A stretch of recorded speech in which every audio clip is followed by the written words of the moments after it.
Hi scholars, Miss Charles here, ready to help you grow your brain. In our lesson today, we will be going over two things. We're going to continue our work with the digraph CH and our reading strategy of retelling the story so that we show comprehension. That just means that you understand what you read. For our lesson today, you will need your story. Do not eat that. I said that with excitement because there's an exclamation mark at the end of that sentence. Do not eat that. I'm saying it with excitement in my voice. Does that make sense?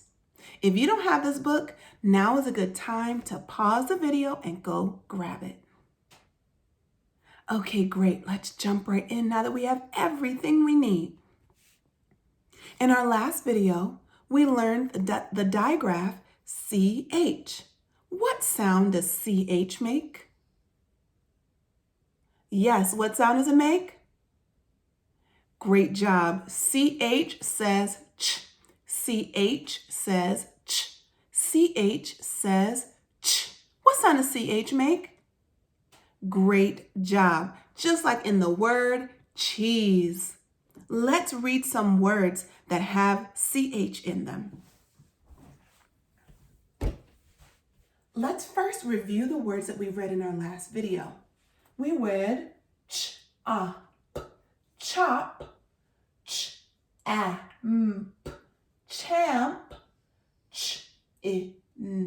chin,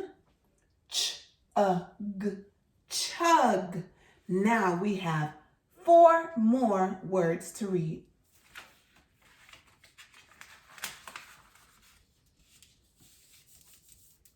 Remembering that a digraph is when two consonants come together to make one sound using the digraph CH to say ch. Let's segment and read this word together. Now, before you jump in, I want to remind you about the sneaky E or vowel consonant E blend, not blend, but spelling that you see here. The vowel consonant E spelling that you see here. When you see that, sometimes I like to call them a sneaky E. It makes the vowel say its name. What vowel is this? Yes, it's an I. This is the letter I. So I is going to say I in this word, and the E will not make a sound. Let's segment it. Ch, I, One more time. Ch, I, Blend. Chime. One more time. Ch, I, chime. What word is that? Chime. Great job.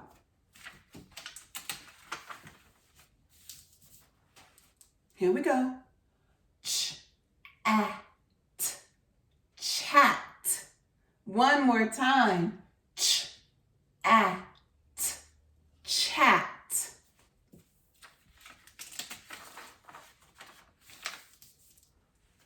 Here we go. Chap. One more time. Chap. Very, very good. Last word. Take your time. This one has more phonemes in it. That's just another way of saying more sounds. Let's segment that one more time before we blend. Now, we segmented and we can blend it back together. Before we do that, I want to point out that there's a little word in here that you already know how to read. Ant, like you see crawling on the ground outside. Ant. So let's blend that together. Chant.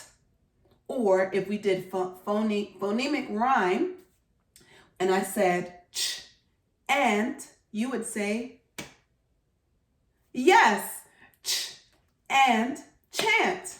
Great job. You did many skills reading these words with your digraph CH today. Kiss your brain.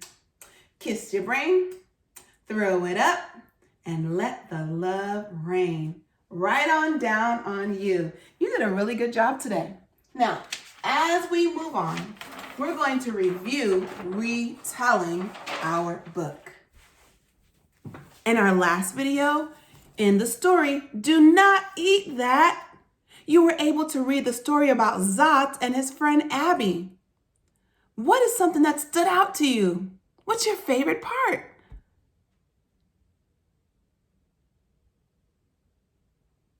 Wow. It seems like you guys really enjoyed this story. I know I did, laughing at all the silly things that Zot was trying to eat. Remembering he is an alien from outer space, so what's normal to us is not normal to him. Way to go. Now, yesterday I reminded you we were going to be talking about retelling this story. When you retell, you talk about what happened at the beginning, middle, and end of the story. We reviewed the beginning yesterday by looking at the pictures, and we knew that the characters were Abby and Zot. And we also discussed that even though we saw other people, even her puppy, it did not mean that they were the main characters that the story was about. The story is all about Zot and Abby, okay? Let's talk about what happened in the middle. What happened to the characters in the story?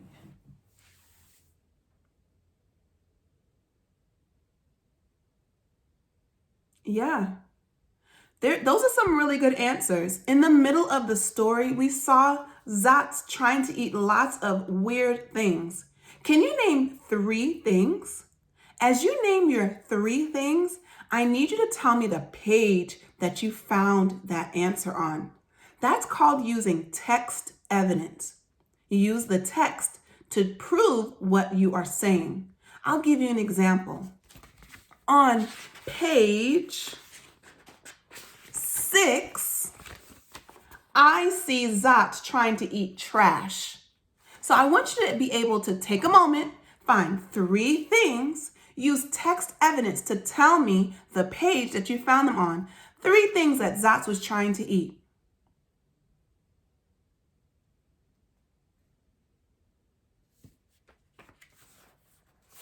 I see that too. Great. Awesome job.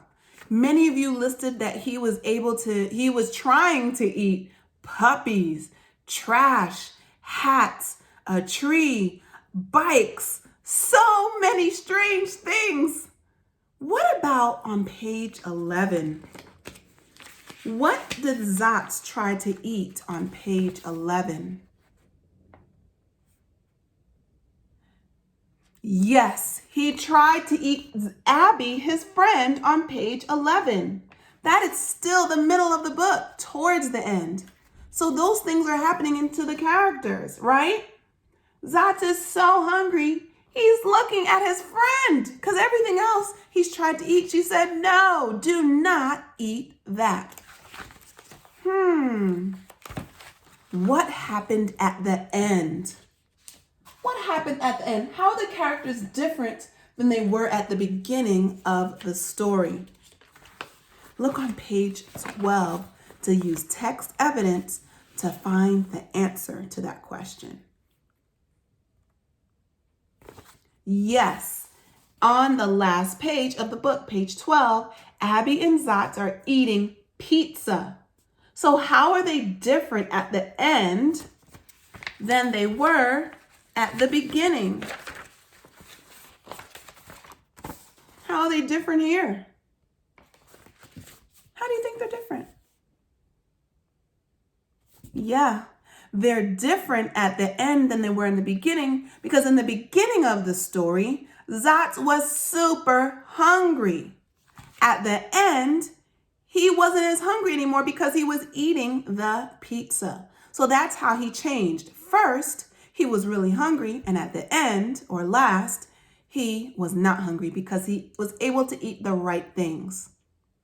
Now, I have 2 more questions for you. Why did Abby tell him not to eat certain things? Why did Abby tell him, hey, you cannot eat that bike? Think. Yes, yes. He cannot eat the bite because it might hurt his teeth. You're right.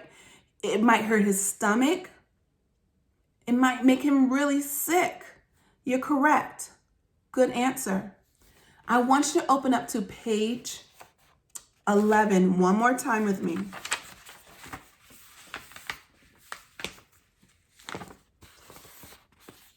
How do you think Abby is feeling on page 11 when Zotz is trying to eat her? You're not going to find the answer in this book. This is called making an inference. You're using what you already know based on what you're learning to make an educated guess, make a really good guess about what you think she's feeling. How would you feel if your friend, your alien friend, was trying to eat you? Yeah, I'm looking at her face and I'm thinking about how I would feel. And I think she's really, really scared. I don't think she wants Zotz to eat her. And that is why she said, hey, let's get some pizza instead so you won't be hungry anymore. Great job. Today, as you read, I want you to read it at least 2 to 3 times, and I want you to try and read it as much as you can by yourself. You can get someone to help you, that's fine, but I want you to show tenacity trying to read this book by yourself. Here are some vocabulary words that will help you. Trash, space, hungry, finds, tree, eat. So remember, you're reading the story at least 2 to 3 times today, and at the end, you can go on the back of this book and answer some of the questions. I think they're pretty cool. What else do you think Zotz can eat? What would you suggest if he was your friend? Okay? Great job, scholars. You really grew your brain today. You practiced your digraph CH. You practiced retelling the story, what happened in the beginning. Zotz and Abby were hungry. In the middle, Zotz was trying to eat a bunch of really strange things. And at the end, the characters were different because they were no longer hungry. We reviewed all those things, and now you can jump in and enjoy reading your story. Have a great time. Until next time, read your story, read, grow your brain. Bye.